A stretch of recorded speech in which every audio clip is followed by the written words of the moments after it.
pessoal, tudo bem? Bem-vindos ao vídeo da quarta semana de homeschool da Cecília. Inacreditável! Eu estou tão feliz, tão grata a Deus por ter conseguido chegar até aqui, porque só quem faz homeschool aí com a sua criança vai entender o que eu estou querendo dizer, porque apesar de parecer algo muito fácil, muito tranquilo de conduzir, na verdade é o contrário, é algo que exige muito da gente, exige muito preparo, muito tempo, muita dedicação, mas é algo muito prazeroso e que vale assim infinitamente a pena.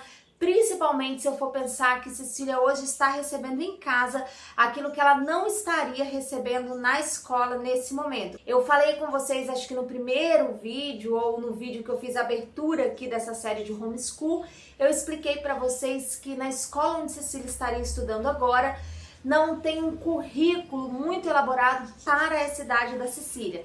Então hoje ela está recebendo em casa mais do que ela estaria recebendo na escola dela.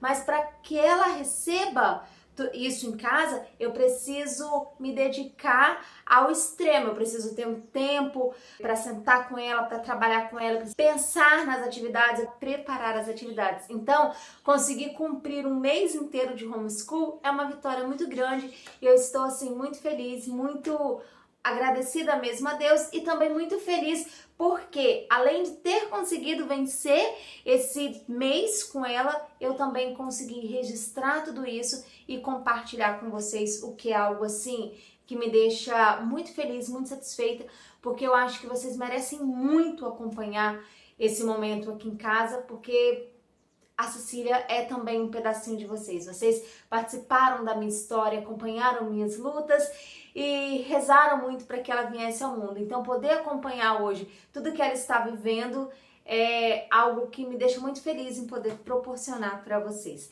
Então é isso, encerramos a quarta semana de homeschool e a partir de agora eu vou compartilhar com vocês um pouquinho de como foi tudo isso por aqui. Bom, essa quarta semana foi semana pós-carnaval, o que significa que na semana passada nós tivemos só 2 dias de homeschool, a quinta e a sexta. E eu confesso que foram poucos dias para trabalhar todo o conteúdo que eu havia planejado. Por conta disso, nessa semana, na segunda-feira dessa semana, nós não tivemos homeschool. Na verdade, sim, nós tivemos, mas nós não tivemos novas atividades. Na segunda-feira eu refiz com a Cecília todas as atividades que ela fez na semana passada, por isso eu não gravei novamente para não ficar cansativo, não ficar repetitivo para vocês. Então, na terça-feira foi o nosso primeiro dia de homeschool e eu comecei fazendo uma atividade muito desafiadora, Cecília, que é uma atividade onde ela precisava classificar as texturas dos papéis lixas com os olhos vendados. Semana passada eu fiz algo semelhante com ela, mas eu usei papéis lisos variados. Ela não curtiu muito porque ela não curtiu a ideia de ficar com os olhos vendados. E aí, nessa semana, eu repeti essa experiência de vendar os olhos e aí já foi super tranquilo, ela se acostumou com a ideia, vendou os olhos e conseguiu fazer a classificação dos papéis lisos. Foi a coisa mais linda do mundo e eu me emocionei muito de ver quão sensível já está o tato dela e isso só foi possível graças a todos os trabalhos sensoriais que a gente realizou com ela anteriormente e que eu compartilhei com vocês nas semanas anteriores. E aí a gente foi fazer uma atividade de ensino religioso. Ela achou o máximo, porque eu tinha aqui em casa um material que é como se fosse um quebra-cabeça. Aí tinha os pares de bichinhos e a arca de Noé e ela pôde montar um cenário e ver a história acontecer aos olhinhos dela em 3D. Ela super se divertiu. Essa foi a história de quem? Quem é esse? Noé. Noé. Isso daqui é o quê? Isso. Que é isso aqui? Isso é a arca. E Noé colocou o que dentro da arca? Os Sim. Isso. Mas quem que vai entrar na arca? Quem é esse? Jacaré. Jacaré. Depois a gente assistiu um desenho para fixar o conteúdo. E aí chegou a hora mais esperada da terça-feira, que foi o momento de fazer a última atividade da série de atividades que a gente vem realizando com a primeira caixa de cores. Só para relembrar vocês, na primeira semana a gente fez pareamento com a primeira caixa de cores, que é um material que eu uso para trabalhar as cores primárias com Cecília. E aí, na segunda semana, nós fizemos lição de 3 tempos com esse material para ela aprender o nome das cores. E na terceira semana, nós fizemos pareamento desse material com objetos que tinham aqui na casa. Nessa semana, eu levei ela para a rua para ela fazer o pareamento das cores com os objetos que ela encontrasse na rua. E foi sucesso. Inicialmente eu achei que ela nem fosse entender a idade, porque afinal de contas só tem 2 aninhos e 4 meses, né, gente? Mas foi um sucesso. Ela se interessou, ela saía na rua mostrando as coisas. Ah, essa pimenta é amarela. Muito bem, minha filha. Muito bem. Amarela, muito bem. Coloca a plaquinha amarela então nela. Isso, amarelo. A flor, filha, que cor é essa flor? Amarelo. Muito bem. Azul, muito bem. Isso, vermelho. Muito bem, minha filha. Azul, minha filha, muito bem. Azul, né? A casa é azul. Isso, a corrente é amarela, minha filha.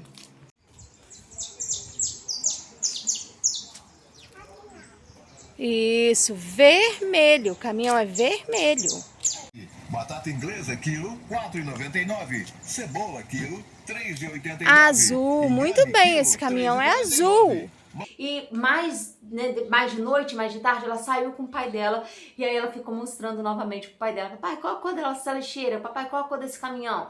E outro dia a gente foi no mercado, eu compartilhei esse momento com vocês, e quando a gente chegou no mercado ela começou a perguntar ao pai dela: papai, que cor é isso? Que cor é isso? Ou seja, ela realmente associou a atividade e gostou muito do que ela estava fazendo. Na quarta-feira, nós começamos com uma atividade na linha, que é uma atividade para trabalhar a coordenação motora grossa, e eu desafiei a Cecília a caminhar na linha, carregando consigo um copo de água. Para quem está chegando agora, eu convido você a voltar nos vídeos que antecederam esse, ou seja, os vídeos da primeira, segunda e terceira semana de homeschool da Cecília, que aí você vai entender um pouco melhor o que é a linha, que é algo que eu preparei aqui no quarto de Cecília para que ela possa trabalhar a coordenação motora. E é uma atividade que Montessori criou ao observar que as crianças sentiam muito interesse em caminhar pelo meio-fio da rua. E Cecília é apaixonada em caminhar no meio-fio, então ela tem se interessado pela atividade de linha. Mas quando ela precisa caminhar na linha, carregando algo, ela não gosta. Ela sente que ela vai desequilibrar, ela sente a necessidade de eu segurar a mão dela.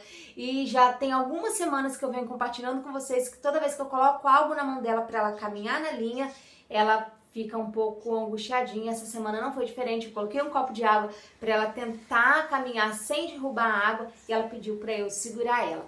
O que significa que ela ainda não está preparada para realizar esse tipo de atividade na linha, que provavelmente no ano que vem eu vou ter que trabalhar com esse material novamente com ela, mas ao mesmo tempo eu estou convidando-a a fazer para ver se com o passar do tempo ela começa a se acostumar, começa a perder o medo e começa a vencer, né, esses desafios. Depois nós seguimos para uma atividade de estímulo ao vocabulário. Eu trabalhei com Cecília leituras desse livro. O nome do livro é Histórias de Animais, é da editora Happy Books. E eu compartilhei com vocês algumas imagens desse momento pelo Instagram e uma de vocês pediu para eu compartilhar o nome do livro. Então, esse foi o livro que a gente usou. É um livro muito bonito, com imagens muito bonitas. E é um livro que trabalha histórias que têm lições de moral. Por exemplo, histórias que ensinam a criança a colaborar uma com a outra, histórias que ensinam a criança a ter persistência, ensinam a simplicidade. Mas O que eu queria deixar claro para vocês é que quando eu não mostro o nome de um livro, é porque na verdade o nome do livro não importa muito. Claro que ter um livro que estimula bons comportamentos é algo muito bom, mas quando a gente fala de vocabulário, não necessariamente vocês precisam trabalhar com a criança de vocês, mesmo o livro que eu estou trabalhando aqui em casa. Vocês podem trabalhar com qualquer outro livro e vocês vão sentar com a criança e vocês vão ler para a criança. E aí pode ser que em algum momento a criança te pergunte o que é isso, o que significa tal palavra, e vocês vão conversar com a criança, vão dizer o que é a palavra, ou se ela ainda não tiver condições, é por ser muito pequenininha, de te perguntar o que é isso, você pode dizer para ela, né? Olha, filha, isso, sei lá, isso é uma girafa. E aí você pode ir conversando com ela, olha a girafa, como é bonita, ela é amarela, tem manchinhas marrom. E aí você vai contando e vai enriquecendo o vocabulário da criança. Quando eu tava lendo essa história aqui do peixinho pra Cecília, teve algum momento que ela falou comigo assim, mamãe, isso é carambola. Eu vou ver se eu tenho as imagens aí pra colocar pra vocês. Mas o que é isso? Carabola. Caramujo. Carabujo. Isso, um caramujo. E aí eu vim fixar com ela os nomes para ajudá-la a formar o vocabulário. Então não importa o livro, né? Às vezes você nem tem um livro aí na sua casa, você imprime alguma historinha da internet com alguma ilustração para ficar bonito para criança e atrativo e vai trabalhar com ela, né? Com o objetivo de sempre aumentar, sempre melhorar, sempre enriquecer o vocabulário dela. E aí terminamos a quarta-feira com uma atividade que Montessori descreveu no livro Pedagogia Científica como sendo lavar uma pequena bacia. Mas pode ser uma pequena bacia, uma pequena panela, uma pequena colher, um pequeno copo. Aqui em casa a gente tinha panelinha de brinquedo, sabe, de plástico. E aí eu preparei ali um ambiente, coloquei a panelinha para ela lavar. O objetivo primeiro, não é que a criança aprenda a lavar a panela. É claro que, em último caso, ela vai acabar aprendendo a lavar. Mas o objetivo primeiro, primordial, é que a criança fortaleça a coordenação motora fina. Quando a gente apresenta uma atividade de vida prática, a gente não deve apresentar pensando em ensinar a criança a cuidar da casa, e sim pensando em trabalhar os movimentos com a criança. Enquanto ela pega a panelinha, ela vai girando a buchinha na panelinha, ela vai fortalecendo a musculatura do pulso, da palma da mão e dos dedos. E é esse o objetivo, porque daqui a pouco a criança vai entrar no processo de alfabetização e ela precisa ter a musculatura da mão fortalecida.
Quinta-feira, nós fizemos mais uma atividade para trabalhar a coordenação motora fina e essa atividade se chama transferência de feijão entre jarras. Ela deveria pegar a jarrinha, colocar a mão embaixo da jarrinha e transferir o feijão de uma jarra para outra. Toda vez que ela faz isso, ela trabalha, além da coordenação motora fina, a concentração, que é algo muito difícil de se ensinar a uma criança pequena. Trabalha também a coordenação olho, mão, a ordem, porque precisa transferir para um lado e depois precisa voltar o feijão para a posição inicial.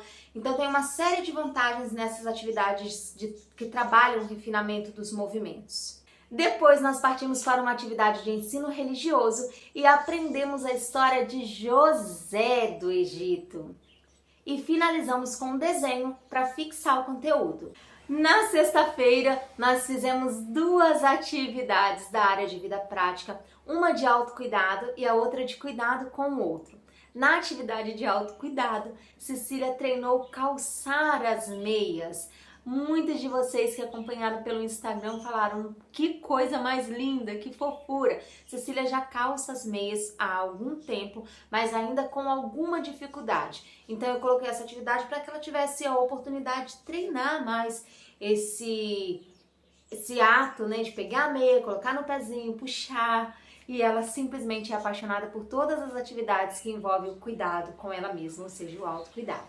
E a segunda atividade que fizemos foi uma atividade para o estímulo do cuidado com o outro, que a gente chama de graça e cortesia. E aí Cecília pegou as 3 bonecas que ela tem e levou para a rua para passear. Quando a gente faz uma atividade com a boneca, a gente está ensinando a criança a cuidar do outro e principalmente a cuidar de crianças menores. Para que uma criança tem que aprender a cuidar do outro? Né? Por que ela não vai deixar para aprender quando ela se tornar mãe, quando ela precisar se tornar babá ou professora, enfim. Ela precisa aprender a cuidar do outro porque ela precisa aprender a tratar o outro de modo respeitoso. Ela precisa aprender que é o amigo que é maior que ela tem condições de ensinar a ela aquilo que talvez ela não saiba. E que ela, que é maior do que o outro amigo, tem condições de cuidar e de ensinar para o outro algo que o outro não saiba. Então, quando ela passeia com a boneca, ela está aprendendo a cuidar, ela está aprendendo que a criança pequena precisa de carinho, de atenção, de cuidado. E aí, a primeira boneca, ela levou para passear no carrinho.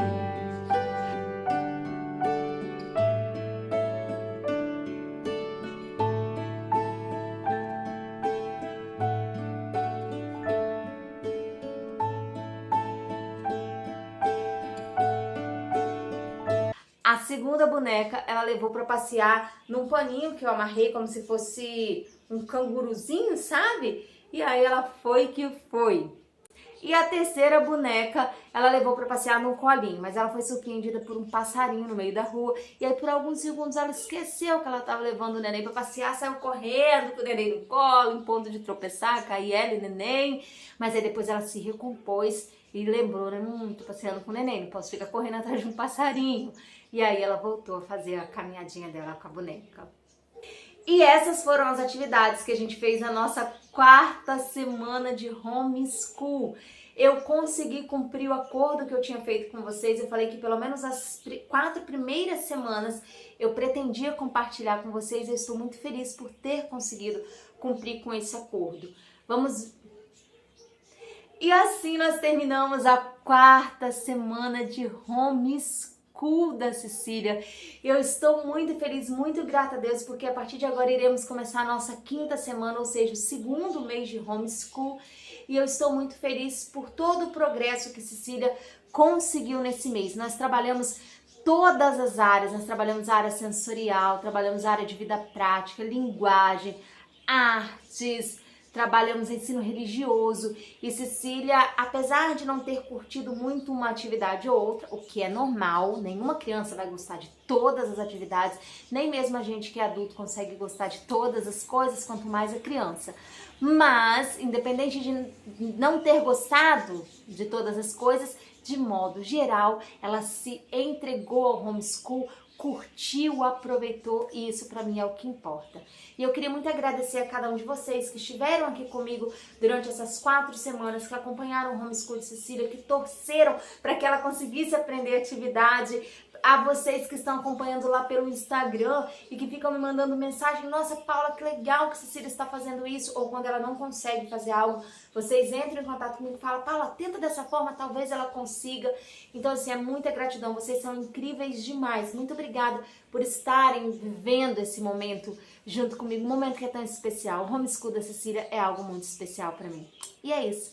Eu vou ficando por aqui, um abraço forte no coração, fiquem com Deus, lembrem-se que Ele está no comando de todas as coisas sempre e até a próxima!